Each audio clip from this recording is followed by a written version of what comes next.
Well, good afternoon, listeners. What a gift it is to talk with all of you and to bring these conversations to you. And, I always am so grateful and can't believe just how many people over the years I've gotten to talk to and the situations. And, I always think, oh man, I can't imagine what this person's been through. And then I meet another person and then it just keeps going on. And it's just incredible the stories that I've come across. But today I am with Katya Suvorova. I'm looking at her to see if that was okay. She's nodding. That's good. uh, uh, and she is coming out with a memoir, which is coming out on September 29th. And it's called Ungrateful Immigrant Daughter, a memoir from the child of a mail order bride.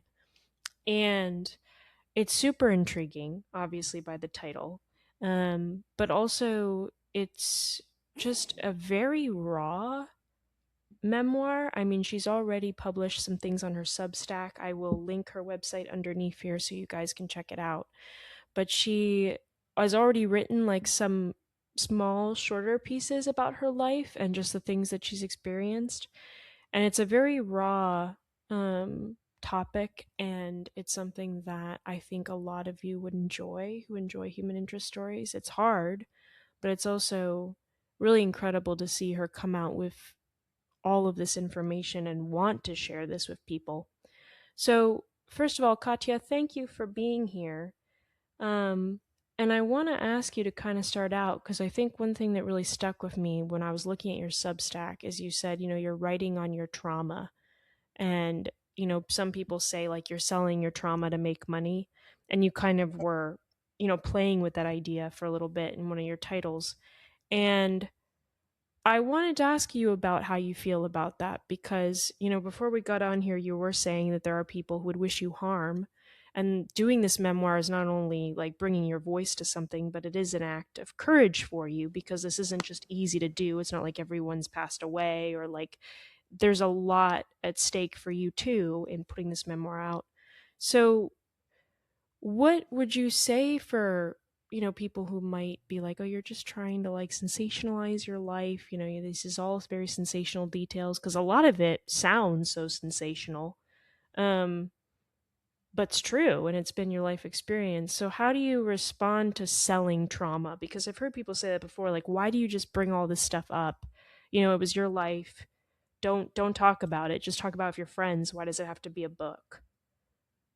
Right. Yeah. Well, first of all, thank you so much for having me on. I'm so grateful for the interest. And I I'm online.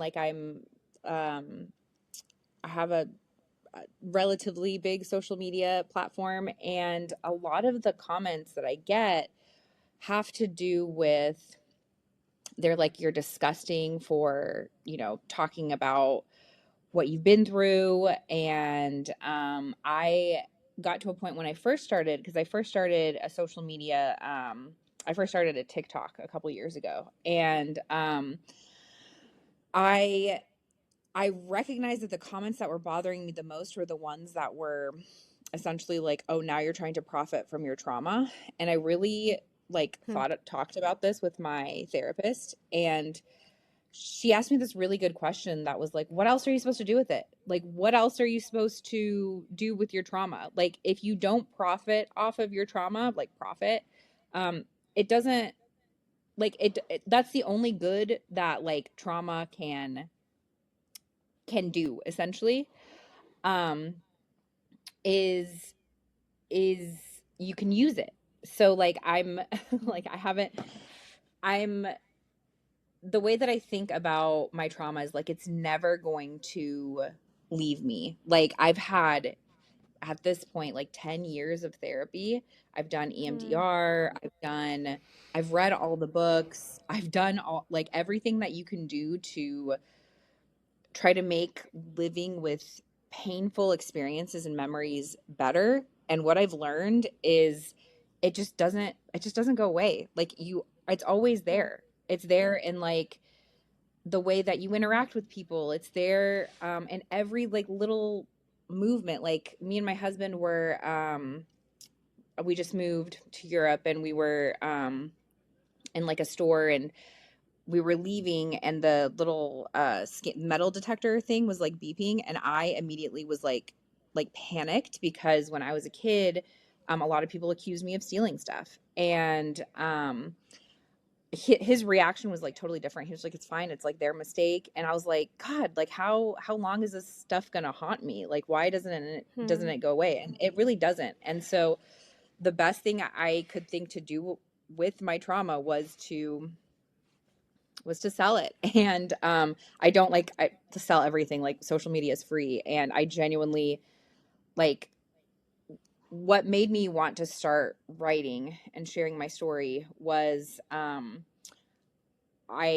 felt really alone, and I wanted to connect with other people. That was kind of Hmm. like the whole like reason why I write things. And like, I also like can't hold down a job. Like, I can't have like, I've tried so many different variations on a 9 to 5. Like, I tried to be a teacher. I tried to like work for the government. I tried all these things, and like I would get really triggered, and really I'd have like just these different reactions that I didn't see other people having. Hmm. Um and so I was like, I have to do something else. Like, I have to do something else. And so I wrote a book and I'm profiting from my trauma, and it's just, that's really the only thing, like, and it's profiting, like, I think profiting is like a kind of like a bad word in our society, especially like also in like a lot of very liberal circles. Like, you're not supposed to like profit off your art. You're supposed to like, it's supposed to be consumable for everybody. Right. But how are we supposed to live? Like, I I literally don't know. Like, my only skills really are writing and advertising, and Yeah. I'm literally trying to live. But also, when you say profiting, you're also saying it in a way of like, yeah, I'm earning money, but my story happens to be very interesting. So some publisher was like, yeah, I really, really want to do this. But it's not like you made it up or like created something Yeah, so that you could make money. Like, you happen to have a story that would be very intriguing, especially now with a lot of discussions about immigrants in the political realm coming out with right. that. So it just happens to be helpful. You love writing, and also you want to connect with people. So profiting, for you, when you're saying that, that's much more round than just like, I want money. Yeah, yeah, definitely. It's very it's not like writing is, I know very few writers that are like comfortable with like, Yeah. usually people have like more than one job. And it's very, yeah, it's this is not, definitely not like a skill or like a trade that is going to make me a ton of money, but it is like, it's consuming my life anyway. And so might as Hmm. well like talk about my experiences, and they are very interesting. Like, they are, there's not, it's not, a lot of the things that I talk about are not really things that people discuss. That's like the main thing that I've noticed from posting on social media is, I get a lot of comments too that are like, I had no idea other people went through this. Like, I have really severe OCD, and I Hmm. the other day I posted this like graphic depiction, not like a graphic of a chapter in my memoir, and it was like it was like a comic, and it was about 9/11. And one of my things that I did on 9/11, like on the day that 9/11 happened, was I remember like counting my fingers, like counting each syllable of a word, and that's apparently like a an OCD like compulsion. And like, I got a ton of comments of people being like, I had no idea this was an OCD compulsion, because I like describe it in the graphic. Hmm. And like, so many people, like, I didn't even know about it until like recently. Like, that's how we share, like, oh, we're not alone, is by like talking about things. And Yeah. I think a lot of people like me, like, I was shamed into a lot of things. And, just it's for some reason it's really shameful, or the society that I grew up in, it was really shameful to talk about. It was really shameful to like have like less than a perfect life. And Sure. it's like not until I grew up that I was like, oh my God, no, like everyone I know has dealt with some sort of trauma. And it has lasting side effects. So it's like kind of, yeah, it's unfortunate in that way, but there is real connection to be had um, through sharing difficult experiences. And Yeah. yeah. Well, can I ask? Because I think this is interesting. When you talk about work, how you said there were just so many different, like you've tried a lot of jobs, the typical 9 to 5, but a lot of things have been triggering for you. I think that's such an interesting place to dive into because, for a second, because, I think that a lot of people have that, but they probably don't realize it. And I mean, people have to make money, so we do what we have to live, kind of thing. But um, can you tell me, like, for you, what were some things in a work environment that you found like just too stressful to cope with?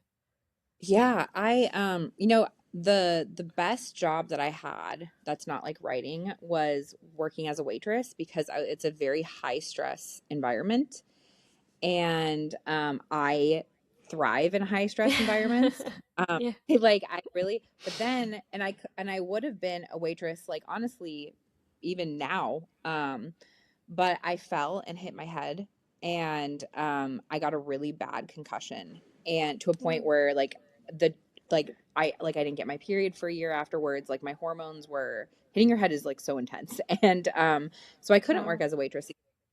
And so after that, I tried to work as like a teacher's aide, like with the goal of becoming a teacher. And um, seeing kids, so many kids in distress, because kids just being around children, I love kids. I want like a huge family of like 12 kids. Like I'm not even kidding. Like I love kids, Uh, but I worked in a really like impoverished area in Texas, and those kids were struggling. Like and it wasn't like their parents' fault. yeah. They just didn't have, like, the school didn't have the resources. Like they didn't have free lunch. They didn't have like all these things that they should have been qualifying for. So like seeing hungry kids or like, like seeing kids like come back from Christmas break and be like, I didn't get anything like that, like, and having other kids make fun of them like that, like I was so destroyed every day. And I was like, this is my passion. Like I love working with children. And I always tell my husband, like my truly dream job is like to have a school and just like Hmm. like create curriculum, because I love education. And I think a lot of root causes in society come from like education and like if people have access to it. But I really enjoyed that job. But seeing kids in distress, like some teachers were just able to like not think about it when they got home, and I was not one of those people. Like I would be like what do I do? What can I do? Like you call CPS and like nothing gets done, and it's like then you think, do people not care about child abuse? And then I'm like, okay, what do I need to do? Do I need to go to this like person's house? Like it was just Hmm. too my boundaries weren't good enough, like with myself. Yeah. And so I left that job, that career, and I worked in government, and I worked for a utilities company. And that was also that was like a very boring job, but it was very difficult for me because like turning people's power off is like, because they're like 6 months behind on rent, is like I felt like a Oh, bad wow. person. Like I was like I don't want to do this. Like you call them and you ask them to come in and like all these things, and people are just like you have to turn it off. Like it's not, and that's like people have families, people like that's just not something I could do very well. So, so the so then I moved to working in a library. And I was like, okay, this job is going to be super chill. It's a library. Like what how bad can it be? And it was honestly like that is one of my favorite jobs that I had was working at the library, but the it was really weird because so there's not you don't you do see some like people who are in traumatic situations at the library, but not as much as in schools and in like a utility company. But Right. what was like traumatizing for me personally is like it was very I don't even know how to like say this the right way, but it was very like clicky. And Hmm. so which is weird, the library. So like all the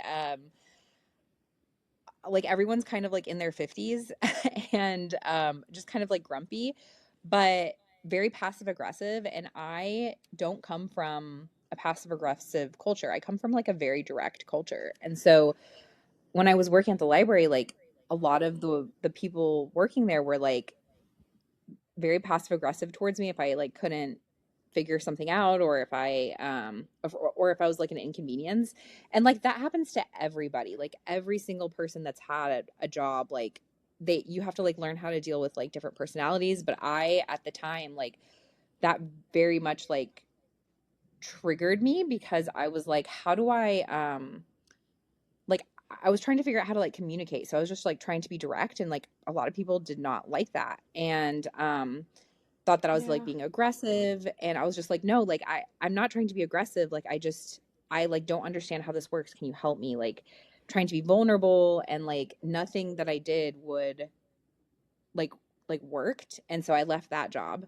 And they actually after I left they had to have like a mandatory like bullying training because they kind of were. And it was at the library, which was crazy. Um Wow.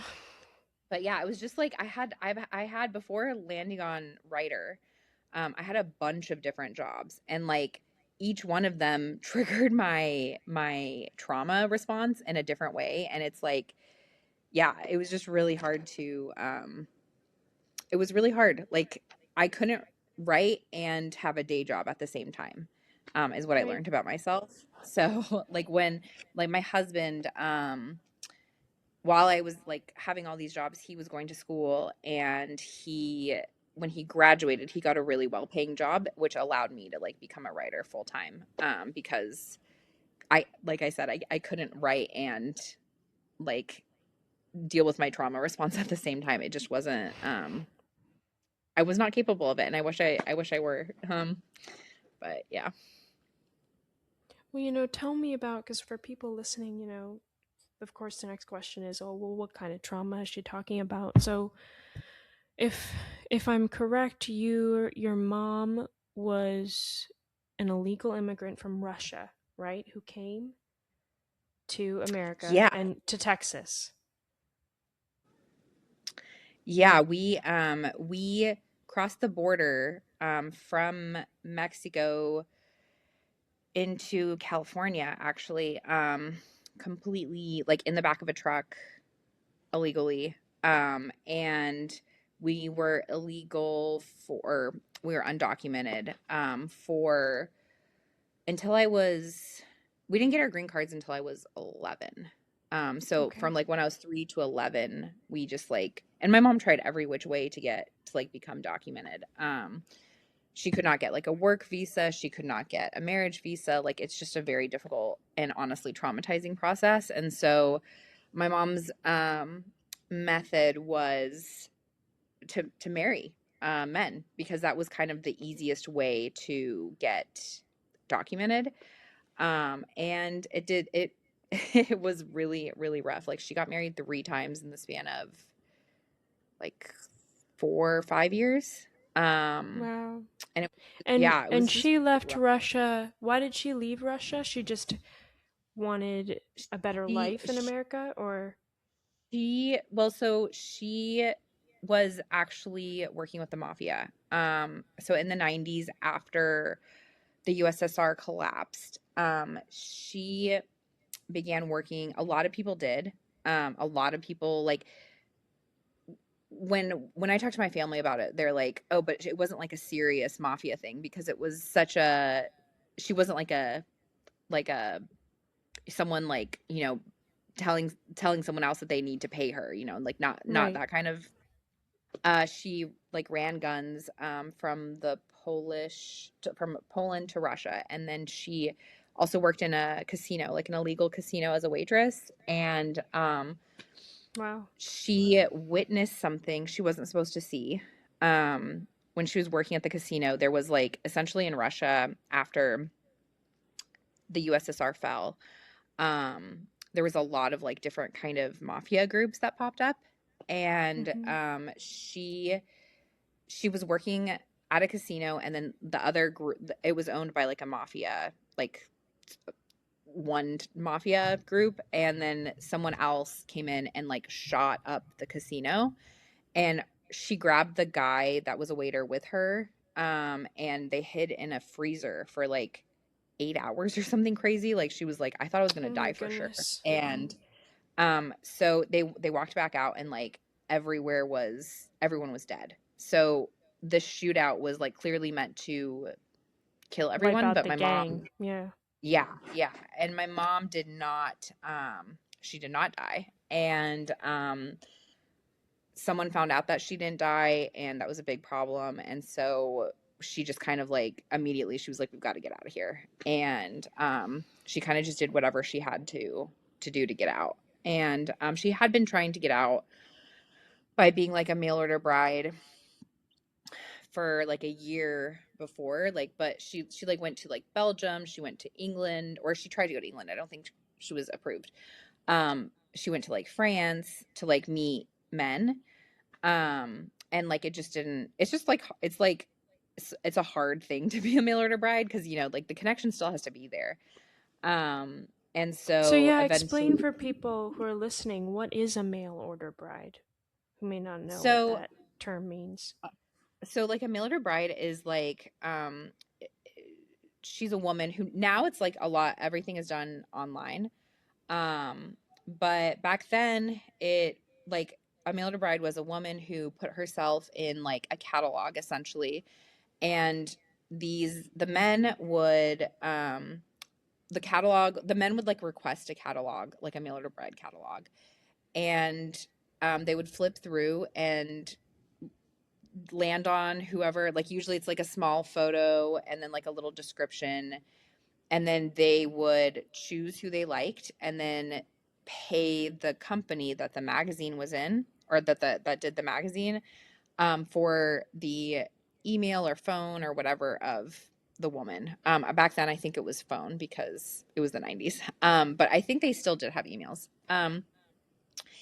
And so it was like a lot of these women who, especially Eastern European women, after the wall fell, they were trying to get out, and this was a really good way to get out. Not like good, like everyone should do Right. it, but good as in like a lot of women were getting out of the country and Hmm. getting married, and so yeah, my mom was one of those women. But it's really, really hard. Like it's really hard to find a connection with a man. And a lot of the men are just like liars and like they'll talk on the phone, or they'll write letters, and they'll be like, we're so like, I love you so much. We're so rich and blah, blah, blah. And then the woman will come and be like, you live in the middle of nowhere and you expect me to take care of like 47 dogs. Like, no, that's not Hmm. what's going to happen. And my mom was actually duped a couple times. So she like went throughout Europe, and And and did she then already have you then? yeah, yeah. My mom and my dad were married, and Okay. my my dad, I mean, I think they got divorced like a year after I was born. So I was like a year old when they got divorced. And then Okay. after they got divorced, my mom was like, okay, it's time to like kind of see other options. Because they had gone to, like, after the USSR fell, like I remember my mom telling me they had all this money in a bank, and it was like the equivalent of something like $10,000. And when the ruble collapsed, which is Russian money, it was worth like $10. Like their entire life savings was worth nothing. Wow. And like elderly people were on the street selling everything that they had. My family really suffered a lot during that time, and it was literally like just anarchy in Russia and in the former Soviet Union countries. And so my mom was like, this isn't a good life and we have to get out. And so she was trying to do it like kind of the slow way. Um, but yeah, it didn't work out. And so we just were illegal. In America, we came through like the mail order bride catalog still, but the guy was like, they couldn't get the marriage visa. And so they were like, okay, we'll get married when we're inside the country. Because my mom was like talking to this guy and she's like, we have to go now. Like, we have to go. Like, we don't have, we can't wait like 3 months, 6 months for them to like decide to approve us. Yeah. So she was talking to this guy from the catalog and he was like, okay, I'll just get you across the border because we were white. And he was like, yeah, you're white, so it shouldn't be like a problem. And they pulled us over like, I think it was like 4 times, 3, 4 times they pulled us over and they were like, you can't. And they like sent us back. But then the last time they just, they like literally saw my face, my white face and my mom's white face and we're like, okay, go. And that's how we got into America. And yeah, kind of crazy.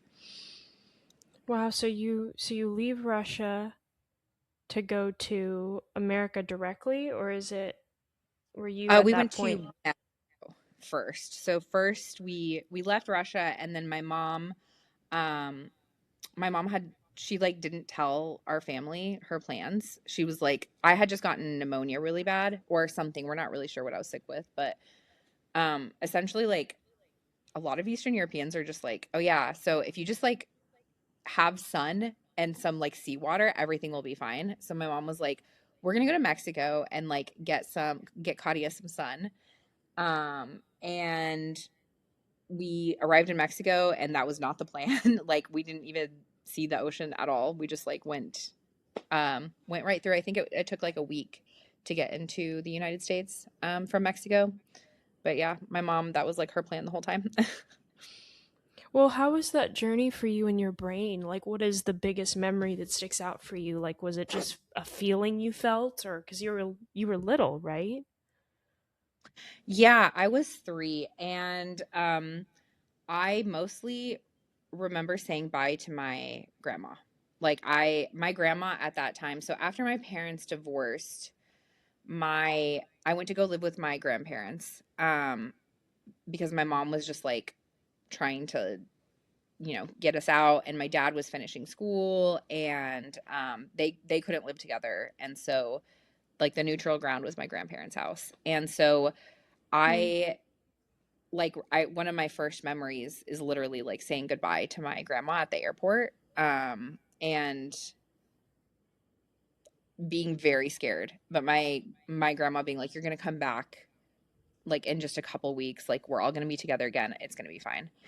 um and then she never came back. And I mean she came like when I was like 5 or 6, but I was just, yeah, that's like literally one of my first memories is like just being scared because my grandma wasn't with me. And Hmm. yeah, it's interesting. Like kids just get, when you're like so young, you just get very attached. Like I honestly don't think I've been as attached to anything. Um, maybe my husband, but like that first attachment is very, very intense. Like I was literally like, I didn't even know what like the word mom meant because I like in my head like babushka was mom. And so yeah, it's just kind of a very I remember being very stressed. Yeah. So tell me, you get there. What was it like? Um, because I we don't want to say all the stories and everything, but as a kid, when someone says childhood for you, like, what are you thinking about? I know, for many kids, childhood, it's like, oh, it was just bleak, and then for other kids, it was like, oh, it was really great, and it's just such a wide variety. But yours is just so unique. Obviously, a lot of trauma there too, but is there like a word to describe childhood for you? Um, a lot of for me, like a lot of my childhood, like the parts where I felt like a true child were just with my grandma. But a lot of my childhood just felt mostly like fear and like responsibility. Like I was like in charge of my sister. I was in charge of my mom. Like for me, childhood was very, very scary time. Like I would never ever go back to my childhood ever. But when I was like truly a child, was around my grandma. Like the most childlike memories I have are just being curious with my grandma and like yeah, even though she did not know English, and I still was like responsible for translating and figuring things out, she still just made me feel very much like a kid. Um, she played with me a lot. She was very interested in what I was interested in. Yeah, my grandma was when I think of childhood, I just think of literally my grandma. But when I think of like my childhood, my brain is like, we don't want to go back there. And so it's very, most of my memories are not happy ones. Like they are just very full of fear and anxiety and like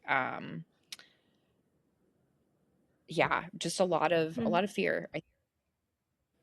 Was it fear of your mom, fear of being found out that you were in a country where you weren't supposed to legally be, or Yeah, it was for me it was a lot of so when we got to America, my mom essentially like we my mom made a series of really bad decisions and that ultimately made it so that we could not leave the United States. Like ultimately she ended up pregnant and had my sister and from when my sister was born, it was always we're gonna lose my sister. So like like a lot of people on my like I talk a lot about being undocumented as a child on my social media and a lot of people you should have gone back. You should well, we couldn't. We had my sister and my stepdad was very a dangerous man. Like I watched him beat my mom so bad I thought she was gonna die. And so people being like, you should have hmm, gone back. Like if we had gone back, we would have left my sister with this man. right? And we couldn't go back. Like there's no we could not leave my sister. And my mom did think about literally stealing my sister and disappearing in Russia because there's no like she could do that with me with my dad. So she abducted me from my dad. There was no child abduction laws because so many that happened like so frequently that women would like take their kids out of In Russia and then Russia? like Yeah. yeah, Okay. there's like no child abduction laws. And so but America has child abduction laws. And so I think my mom was like really afraid of those because her friend had actually had her friend had her child abducted and taken to Europe, and there was like child abduction laws, and essentially like the dad got in like really big trouble, and so my mom was like, I can't let that happen. I can't get Hmm. into trouble like this, and so we just like had to wait and like become documented, or we would lose my sister, and I know my mom wanted to leave. There's so many times in my life where my mom was just like, I want to go home. She like didn't see her family for years. Like her and my uncle reunited like 27 years later and they were best friends. Like she just yeah, there was no going back after she had my sister. Essentially, we couldn't go back. And so my entire childhood was wanting to go back to a place that I didn't even remember that well, and not Hmm. wanting to stay in. the United States because it was such a dangerous place for us, but we would lose my sister, so like we had to stay. Um and that was just kind of like my entire experience in America, unfortunately. And your stepfather, I'm guessing, was not nice to you or your sister. So I had a lot of stepfathers, and my You're sister's like, which dad. one? Yeah. My the first stepfather was really, really mean to me. He locked me in a closet and like just left me in there for like hours. He was terrible. My second stepfather, my sister's dad, was really, really kind initially. So kind compared to the first guy that I was like, wow, like he's like my like I literally thought of him as like my father because he told me he was like, I'm your dad, like to call me dad. And I loved him. Like I loved him in a way that I would say like is kind of Stockholm syndrome because he was really nice after this really terrible man. But then he like switched his emotions very, very suddenly and very severely, and he started physically abusing my mom, like really, really hardcore to like she was pregnant and he would like choke her, like really, really bad. And then him and my mom like got a divorce, and they were like fighting over my sister's custody for a while, and it was a very confusing thing for me because I still really cared about him even though I had seen him beat my mom to like a pulp. Um but like as a kid, anyone who's nice to you, you're just like Yeah. this is like a good person. So it was like a very confusing thing. Um but he so they got a divorce, and I was like I wanted them to get a divorce, but I was also like sad about it because I wanted to still spend time with him, but I wasn't his kid, and so I didn't. And then my mom and him got back together because she was trying to not go to court again. Because he had taken her to court like 3 times, and then she lost her job, so she could no longer afford our apartment, and that was like grounds for like getting my sister removed from her custody. And Right. so um Hmm. she like got back together with him so he wouldn't take her to court again. Because that's kind of like what he wanted. And then the second time we lived with him was when he was being like he started to become like very sexually abusive to me. And so and that was like not a good feeling. And I did not like that. And at that point I was like, yeah, okay, we gotta go. We've got to get out of How here. old were you then? Were you like a teenager then? No, no, I was 9. I was like 9, 9, 10. And yeah, he was a very and it was also scary for me. So it was like scary because I was like, I don't want to lose my sister. Like we can't be deported. But it was also scary because I was like, if my sister is like left with him, like he could do this to her. And like Right. that would be like crazy. Like I actually when I went to college, when I tell you he took my mom to court like maybe 7 times to try to get custody of my sister.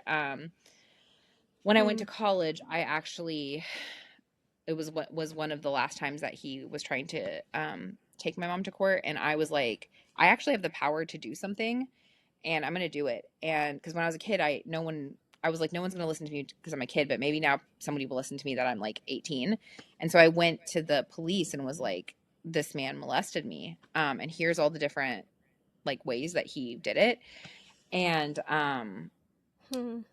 the like the district attorney dropped my case because he said it happened too long ago and that there wasn't enough evidence. And so I was like, oh, that was like that's one of my worst traumas. My worst traumas ever is like that I went to like an authority and thought that they would help me, and then they never did. And so that was hard. Mm. Well, it's also invalidating for you because you're like, wait, what do you mean there's not enough evidence? Like, can you scan my brain? I can, you can see Yeah, all the like it's so pictures. like how is like what kind of evidence was I supposed to have as like a 10-year-old? Like is such a wild wild thing. Um and he had a lot of character witnesses. He's a very very wealthy man. And so he had a lot of people advocating for him. People that would never let their children stay the night with him. But be like he's such a good Hmm. neighbor, he's such a good, whatever. And like it's crazy. When I actually brought this up with my dad years later, my dad would be like, "What? Like, what did why would they drop your case? Like, what do they think that you would gain from that? Like, you're not asking for money. You're not asking for anything. You're just asking for your sister to be safe. And like, what would you gain from that's only a scary thing for you to do. Like that's only terrifying to talk about your abuse in this way. Like you're not gaining a single thing. And I was like, yeah, I'm not. But he would lose a lot if people believed me, and I think a lot of people hold on to that idea. Um like the Sure. idea that like a good person in the community could not be good. Like people would rather protect the image of the goodness rather than the truth. Um and Yeah. so yeah. Well, so you're so as a kid you went through sexual abuse, no stability. You were constantly feeling like you were helping your mom and your sister to protect them, be some force of protection and like mediation between them and then the stepdad that your sister came from. So, and then if I when I was going for your Substack as well, like you talked about having lice and being like experiencing sickness and like going through just some really hard things because of the fact too that you didn't want to be deported, so there was like restrictions on how you could what kind of aid what you could do. So what were for people listening like maybe some childhood experiences that were very unique to you because of the Yeah, situation you were in? so it's really interesting because and like I didn't realize having lice, like so I had lice for 2 years and I didn't realize that was an odd thing until I brought it up to my writing group. Because they were reading my chapters of my memoir, and one of them was like, having lice for 2 years, that's insane. And I was like, don't all kids, like, isn't it just hard to get rid of lice? Um, I thought it was just really hard. And I kind of like re-examined some of my memories, and lice, like, they are a bitch. Like they are very hard to, comb out and stuff. But my mom, my mom kept me out of the third grade. Um, so like the class, my entire class got lice. And so they were kind of like, okay, attendance doesn't count until everybody like is clear of lice, essentially. Hmm. And I don't know how they did that, but they did.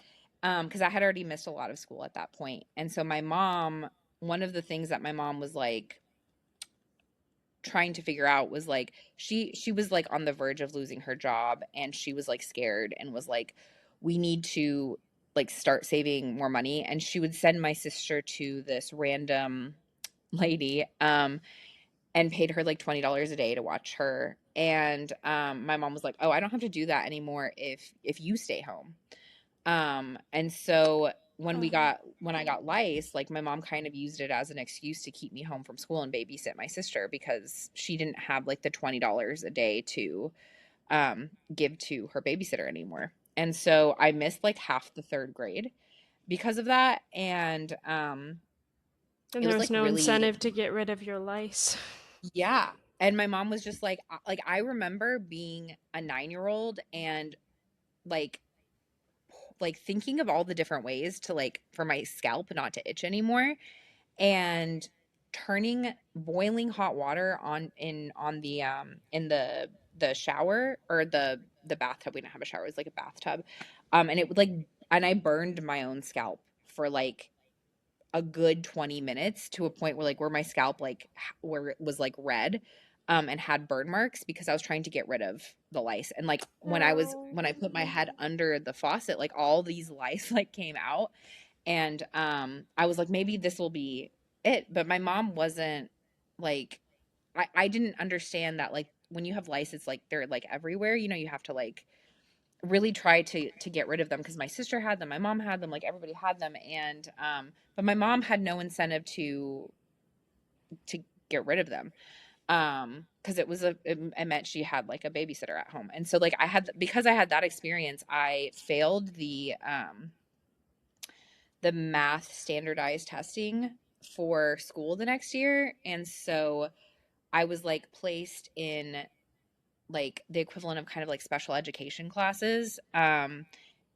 My yeah, it was just like kind of like a cascading effect. Like school is just very important and like I so then like teachers would but because before then I was like in normal classes Right. but that like really affected my education and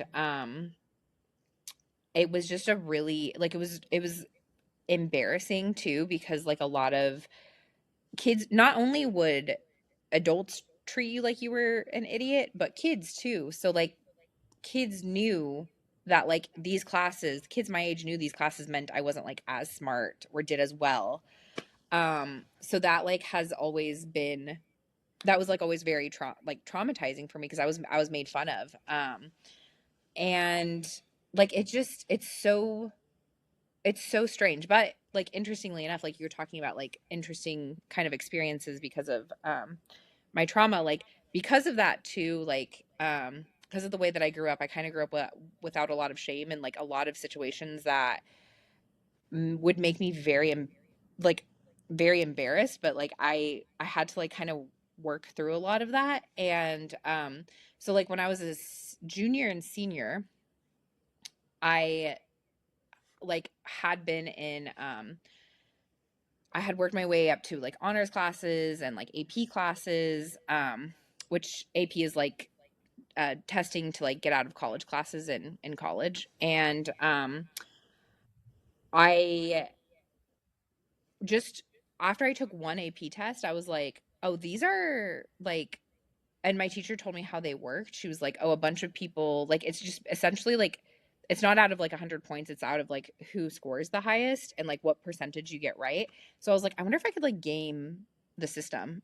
And so I took as many AP tests I could possibly take, and I passed enough for like a semester of college completely covered because I was Wow. like, this is all a scam. Like this is all a scam. And like by the time because I was like I didn't finish the third grade. I failed this like standardized test, but like I'm in these classes and I see the kids in these classes and they're not doing like better than me. Like we're doing like equally. And I was like, I wonder if that like the way that we do education is kind of like a scam. And then I like took the test and I got like fours and fives and threes. And I was like, oh, kind of is. Yeah. Like it kind of is. Cause I went into those tests not knowing a single fucking thing. Like I took psychology AP test and did not know anything about psychology, but still got like a four on the exam. Like it was kind of crazy. And Wow. that was when And I because kind of of and you're saying because of all the students in there, you were in the high percentage, so you could just it yeah, could like it count. was just Yeah.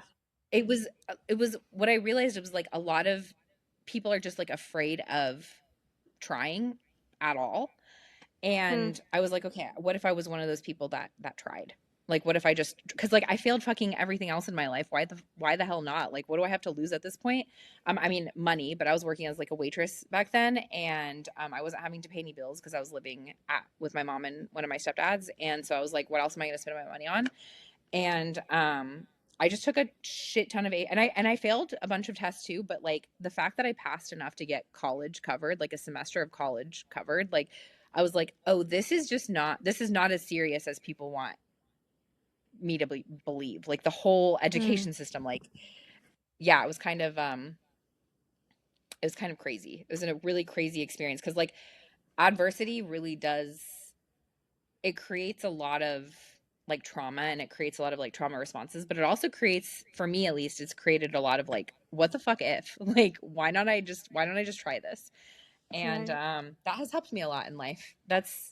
Yeah, that's been like a really interesting thing. Like my friends who have not come from like such traumatic backgrounds, I'm always like, just try this thing. And like the amount of like fear of failure that they have, and I'm like I told my husband this. He was like applying for a job at one point, and I was like, just fail. Like if you don't get it, like you don't have enough experience failing, and you should fail more, because like you wouldn't be as scared of failing if you had failed more in your life. And yeah, he Hmm. was like, that was some of the best advice that you had. And I was like, that's weird, but because it's like a trauma informed response. But like yeah, kind of weird how trauma has been like very bad, but also like kind of like in small ways like good, because I'm like, oh, okay, I don't have any fucks to give. Like I'll just do it, the thing. Yeah. Well, can you tell me, like, because, I mean, I'm thinking, I can't imagine, all the different layers and pieces to it, but what is something from your past that kind of got ingrained into what you think about life in some respect that you really struggle with taking out? You know, when you talk with your therapist, a lot of times, like my therapist, they want you to renew your mind. They want you to think about something a different way. They want you to see it from a different perspective. And there are some things that I struggle that I am still like they're rooted in deep. And like they come out a little bit, but then I got to pull more and I realize like wow, this is really entrenched. Like this is going to take a while. So, what is something for you that you think about yourself or you think about life that is just really entrenched that you're trying to work on rooting out?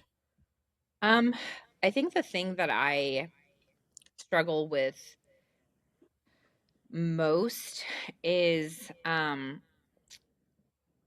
getting over a like the like getting over my own um viewpoint of myself. Like um so like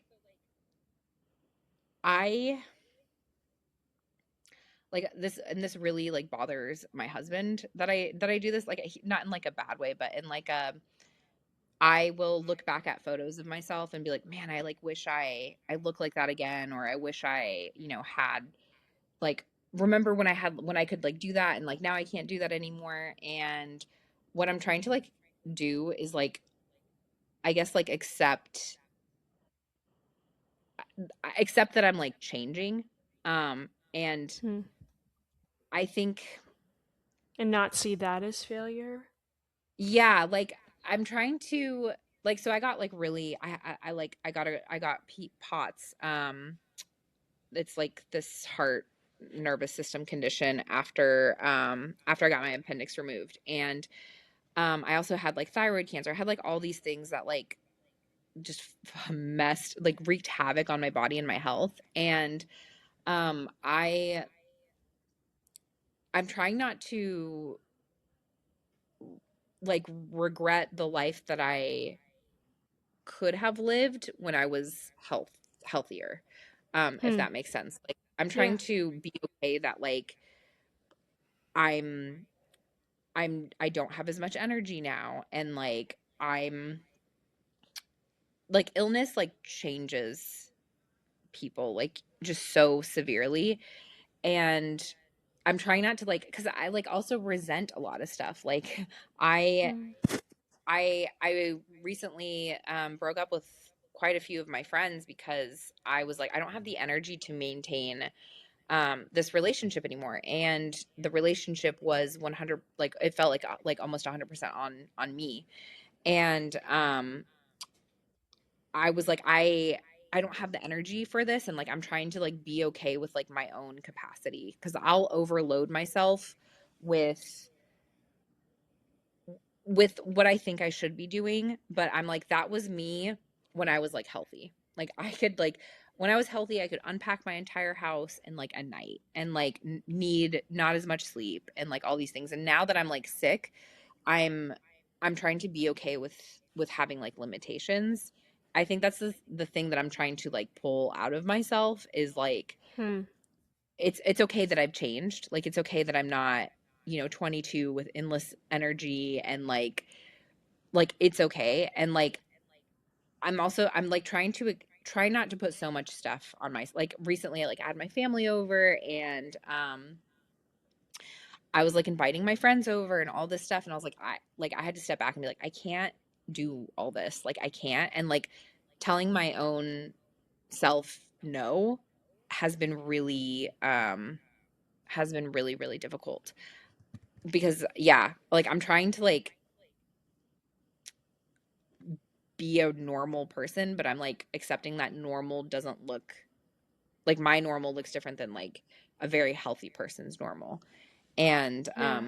I'm trying to be I'm trying like because I'll like look back at pictures and be like, oh man, like I could have been doing this and this and this and this and this and like all these things and like I'm just trying to be okay with like the reality that I've been given. And that's just like such a hard I think that's so hard, especially in like the age of social media where, people are like at the beach and like doing Yeah. marathons and like doing like 50 things, writing like 5 books and like Hmm. I'm just like I don't have that's not my capacity and I like hate that it's not my capacity. Like if I could just like do everything, I always tell my husband I want like 5 of me. Like I could just do so much. But Hmm. there's only one and I have to like just slow down and like be okay with that my life doesn't look like I thought it would look at my age. Um and it's hard. Do you It's really hard. do you even still have relationships? Because you mentioned with your friends, like, you know, having to go no contact with some of your friends. Has with family, are you like even still like a lot of the people you mentioned earlier? Are you still connected to them, or is it just like no? So I had to go no contact with my mom like 9 years ago at this point, because honestly, and like a lot of people, I get a lot of hate for this, but like honestly, like continuing to talk to her was making me suicidal, because I was like, I cannot Yeah, I fix your understand. life. Yeah, like I just like could not. I was like, it's either me or her, and like I even if I did sacrifice myself, like she still wouldn't live like a good life. Like her demons are very very strong. What do you And mean by sacrifice yourself though? Like go through the suffering just so she could talk to yeah, you? because I for Hmm. such a long time like I was like really doing so much for my mom and trying so hard to fix her and like help her and like be there when she called, like always answering the phone like at 3 in the morning. Even and then I placed boundaries on her and was like, I can't do this, I can't do this, I can't do this. And even with the boundaries, like I felt in my soul like I was like, it's either gonna be me or her, and I could sacrifice myself and my mental health for her to have a good life, but that's not even a guarantee because she's not like doing that. Like I was literally giving up my life to try to cater to her life and Yeah. it wasn't working. And in my head like to try to like be okay with being estranged from my mom, I was like, okay, if I take myself out of her life, she will like try to fix herself and her life because I was doing it for her for such a long time. Yeah. And that is like the only way that I could like break up with her is it because I was like, okay, maybe though her life will get better. Maybe she's been using me as a crutch and like without me as her crutch, she will fix things herself. And it's been like But 9 years and that has also but also I mean from what you told me about your entire life with her, you even said when you thought of mom, you thought of your grandma, you know? So it's yeah. like it's so complex when it gets to those relationships with parents because when there's been so much brokenness, you feel like you've been estranged so long that when you decide to finally go, I can't do this anymore because I'm suffering and I'm putting myself through martyrdom to please Yeah. you. and I can't Yeah. do that anymore.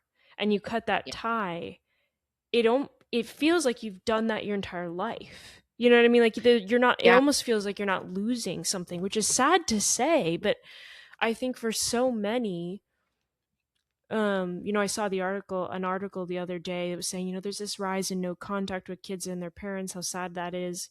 And I really wanted to ask, like, how many kids have you talked to? Because so many kids that I know have gone through some awful things that before there should be judgment on the no contact, do you want to ask people why they have no contact? Because for many Yeah. kids, it's not just because they don't like their parents, it's because there's like some really, really scary things they can't handle anymore. Like it's to go no Yeah. contact is a big deal, you know? No one wants to So, do it. That's the thing that no one understands is not a single person wants to stop talking to their parent. No one. no, Like no. no one, it's not a choice that is like an easy choice. It's a scary choice because also not talking to your parent anymore is also like a scary financial decision. It's like a scary like resource decision. Like there's so many things that go into a parent-child relationship. Like there's like kind of like the securityness of it. For me as like an immigrant, we did not have there was not a big Eastern European immigrant community, and my mom was my only community. And so like the idea of not talking to her was terrifying for me too. Like it, not just from like a I'm not going to be talking to my mom anymore, but like this is my whole connection to my culture. Like this is my whole connection to everything in the United States. Like it is such a Hmm. severely scary thing to do. Even still even now, like 9 years later, I'm like, how can I still talk to my mom? Like I try in my head to do like the math of like, can I let her back into my life? Maybe if we start slow. And there's like my sister still talks to her, and like the calculus is just like there's no way that I could handle it. Um and like still Hmm. be a functional human being. And like that is like a lot of what a lot of people don't understand about estrangement is that like so like I know my mom loves me. I know my mom loves me a lot. And that is why I was able to become estranged from her because she loves me so much that like if I had if she was in her right mind and I told her this person is Hmm. treating me this way, she would be like, "Why are you still letting that person in your life? Like why is that person in your life? Like that's a crazy way to treat someone." Like I know my mom loves me that much. Hmm. And like that is like when I think about estrangement, I think about it from the perspective of like, what is someone that really, really, really loves you in your life? Like, what would they want for you? Like, because I know, like, my grandma doesn't want that for me. Like, my mom doesn't want that for me. Like, my husband doesn't want, like, the behavior is such that it's just it's such a hard decision. And Yeah. honestly, like, a lot of, like, the internet is treating it as like kids are just being spoiled brats. And like, that's not what's going on. Like it's like a very it's a It's terrifying. Yeah, and it's deep for a lot of people, and it's not. And I'm definitely not going to discount. I'm sure there are kids who just do it, but I doubt that is the majority because of just how many people I've talked to, my own personal experience. It is a heavy thing. It's not easy to do, and people don't just do it lightly because it's fun. It's one of the worst. Yeah. It's a wrestling of the soul, and when it's done, but it's hard. So, Yeah, it's certainly like it's like just your parent is your parent, like I tried every which way to keep my mom in my life and there's just no way. There's just no way for me and her to share this like to share space in my life. It has to be either one of us because that is like how it feels. Like it's like I have to be part of my life too. And mhm. yeah, it's just such a it's I honestly hate how the media is covering estrangement. Um because it's so like your parent gave you life and like you owe them everything and it's like no. Like they wouldn't want you to do that. Like if you shifted it the relationship with a parent to like a romantic partner or even a friendship, and then that person was like treating you, like your parents treating you, like everybody would be like, fucking cut them off. Like, that's crazy. Why are you putting up with that shit? But because it's the parent relationship, people are like, you have to put up with everything. And it's like, that's just not true. No. And it's such it's a delicate balance, but ultimately, like you said before, I love what you said earlier, really, because my own mom is mentally not well. And so it's funny we're having this conversation because I had to just recently cut ties with my family a week ago. So I'm very fresh Ugh, into this. yeah, I'm so And sorry. Hard. it is, but the thing that really hit me, what you said is, she's mentally not well, but I know that if I remember the mom I grew up with in my younger days, if she saw herself now, she would weep and she would want better for me. She would be so sad this situation even existed.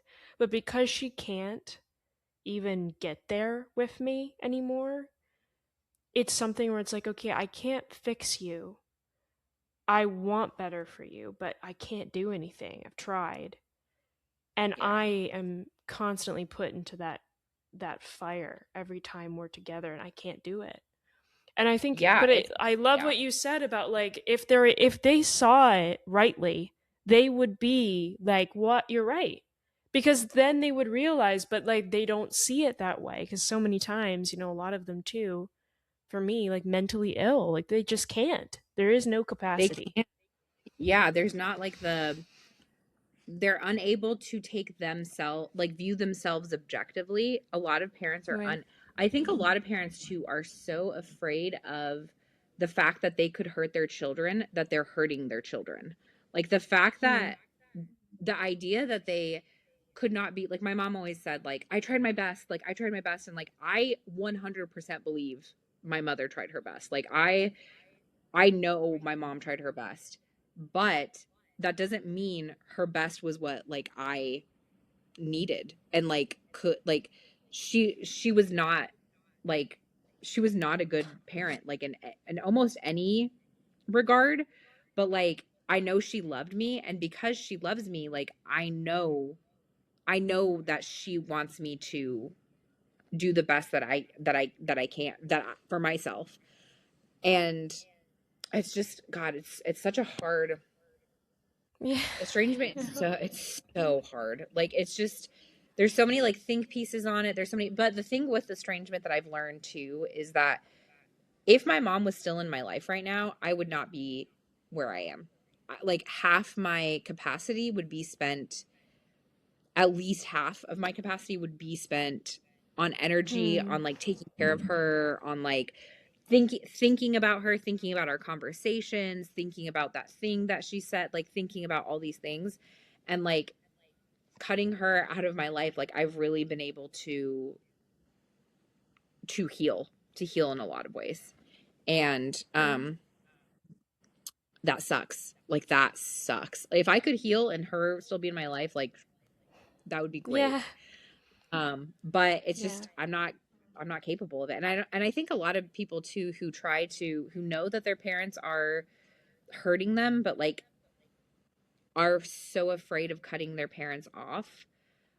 Like I honestly don't think that they can get to like the full healing that they need to until they cut their parents off, even just for like a little bit. Like it doesn't have to be forever. Like the thing too about estrangement is it doesn't have to be forever. It's just until you are able to care for yourself that you can like let them back in your life, like it's yeah, it sucks. Well, Katya, I'm so grateful for talking with you and also for this book. I think it's going to offer a lot of, I mean, it's so funny like all the topics we covered in an hour, right? It's like what? But it's just I think so many people are going to resonate with your life story even if they didn't go through the exact same thing. So, I'm really grateful you've written this. I'm also really grateful you did write it, that you're in this position now where you can do that. And again, for listeners, her website will be underneath. Please pre order her book. There's a big link right on our website that says pre-order, and you can look at it in more detail. And there's a summary and her socials as well, which will be there, and you'll see them tagged. She does have some really cool videos, though she talks about some really interesting things and has some very controversial plugs for sure.